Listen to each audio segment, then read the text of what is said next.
with the time. Madam Speaker, I rise in strong support of H.R. 4352 by my good friend Representative McCollum of Minnesota.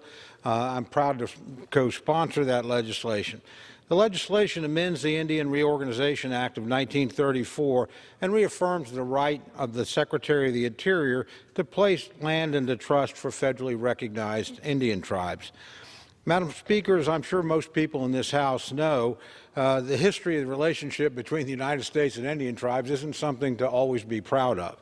And frankly, with the passage of the Dawes Act in 1887, tribes all over the country, but particularly in my state of Oklahoma, were systematically stripped of their lands, and individual tribal members were as well. I know this because my tribe was one of the victims. My family were some of the losers in the process. In 1934, the federal government wisely saw that it had made a bad mistake, intervened with the Indian Reorganization Act to protect the remaining Indian lands and to allow modest additions and reacquisitions of that land. And for 75 years, it worked pretty much the way it was supposed to work, whether it was a Democratic or a Republican administration. Land was protected and modestly brought back into trust. Only 9 million acres so far since 1934, so it's not as if we've had a large transfer of land back, but we've protected what was there and added back to tribal patrimony where it made sense. All that was upset by the Carcieri versus Salazar decision in 2009. And that was a really bad decision, quite frankly.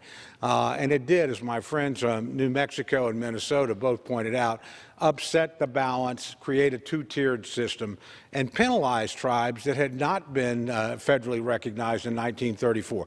That, by the way, wasn't just quote-unquote new tribes. A lot of them, the case was based on the Narragansetts in Rhode Island, actually had been around for a long time. The Narragansetts are in the same place they always were. They were recognized by the state of Rhode Island, but for some reason weren't in the 1934 bill. So a lot of people have been victimized by this, and frankly, a lot of interests have tried to exploit it. We haven't had an opportunity on a couple of occasions to fix it. Actually, this House should be proud. In December of 2010, amendment to an appropriations bill, actually supported by my good friend, Ms. McCollum. It was my amendment. We got it out of the House, but it died in the Senate that same December. And as my friend from Minnesota alluded, we passed legislation in the last Congress to deal with this issue on an overwhelmingly bipartisan vote. I just say for the record, I've introduced legislation on this every year since 2009. My friend, Ms. McCollum, has done pretty much the same, and we've always co-sponsored one another's legislation. So I'm very proud to be here and support her.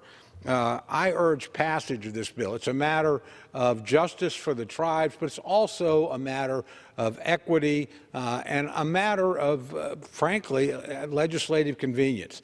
So, Madam Speaker, I strongly support my friend's bill, H.R. 4352, and urge its passage and yield.